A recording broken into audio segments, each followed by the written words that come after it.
এটা একটা ইসলামিক বইমেলা, কিন্তু এখানে ওই প্রচারণাটা আসলে নাই। সারাদিনে আমরা বসে থাকি, কোনো মানুষ আসে না। এখন মিডিয়া যেইভাবে 21শে বইমেলা প্রচার করে সেইভাবে ইসলামী বইমেলা প্রচার করে না। মেলায় পাঠক সংখ্যা কম। এখানে যারা মেলাটা দিছে ইসলামিক ফাউন্ডেশন, এখানে তারা যদি একটু প্রচারণারা একটু চালাতো। এখন মিডিয়া, ওনারা ইসলামিক ফাউন্ডেশন, ওনারা চাইলে কয়েকজন মিডিয়াকে বললে ওনারা অবশ্যই আসবে, কিন্তু এখানে ওনারা মিডিয়াকে বলে কিনা আমরা সেটা জানি না। এখানে দেখা যায় যদি আপনার টিভিতে তারপরে হেডলাইন নিউজ এগুলো যদি হতো, মানুষ জানতো। তবে আমাদের বাংলাদেশে আপনার 90% মুসলিম, এখানে মুসলিম কার্ডে এখানে ইসলামিক বই সম্বন্ধে অনেকেই জানে না। আর সবার ইসলামিক বইয়ের জন্য চাহিদা আছে, সবাই চায় ইসলামিক বই থাকুক প্রত্যেকটা মানুষের কাছে। এখানে অনেক ধরনের ইসলামিক বই আছে যেগুলো প্রত্যেকটা মানুষেরই প্রয়োজন। রাসূল সাল্লাল্লাহু আলাইহি ওয়াসাল্লাম জীবনী থেকে শুরু করে মানে বিভিন্ন যত ইসলামিক বই আছে সবই এখানে আপনারা পাবেন। এটা একটা ইসলামিক বইমেলা, কিন্তু এখানে ওই প্রচারণাটা আসলে নাই। সারাদিনে আমরা বসে থাকি, কোনো মানুষ আসে না। 21শে বইমেলার অনেক প্রচার, আপনি টিভিতে ঢুকলে প্রচার, মোবাইলে ফেসবুকে ঢুকলে প্রচার, হেডলাইনে প্রচার, আপনার মানে বিভিন্ন সব জায়গায় প্রচার হচ্ছে। ওইখানে ইসলামিক বই তারপরে কমই পাওয়া যায়, ওই বইমেলা ইসলামিক বই কমই পাওয়া যায়, কিন্তু অনেক মানুষের ইসলামিক চাহিদা। এখন এটা যদি প্রচারণা হতো, অবশ্যই এই মেলাতেও মানুষের জন্য হাঁটা যেত না, এরকম একটা পরিস্থিতি হয়ে যেত।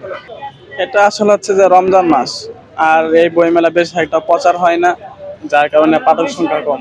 লেখকদের পক্ষ থেকে তেমন কোনো প্রচারণা নাই। আসলে মূলত রমজান মাসে মেলাটা কোনো প্রচারণা হয় না আর কি। না হওয়ার কারণটা কি সেটা কর্তৃপক্ষ বলতে পারে, এটা তো আমরা বলতে পারি না। আসছে আসলে রমজান মাস, সারা মাস জুড়েই বিশেষ করে বাইতুল মোকাররমের সামনে ইসলামিক বই মেলাটা হয়ে থাকে। আর এই জন্য যে ইসলামিক বইগুলি দেখার জন্য আসছি মূলত। আর দেখা গেছে যে আমাদের জাতীয় বই মেলা বলতে একটা বিষয় আছে, হ্যাঁ, যেটা ফেব্রুয়ারি মাসে হয়। ওইখানে ইসলামিক বইয়ের এটা খুব কম হয়, স্টলগুলি ওইখানে বরাদ্দ পায় না। তো এই জিনিসটা আসলে খুব দুঃখজনক।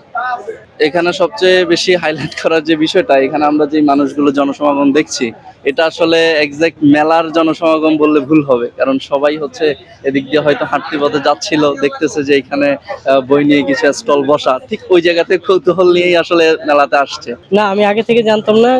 গতকাল আমি দেখলাম যে যায় দিন পত্রিকার একটা ভিডিও বের হয় ফেসবুকে, তো সেখান থেকে আমি পরে দেখে আজকে আসলাম আমার ওয়াইফকে নিয়ে। এটা তো অত্যন্ত আফসোসের বিষয়, দুঃখের বিষয়। কারণ প্রচার প্রসার এটা হচ্ছে মিডিয়া।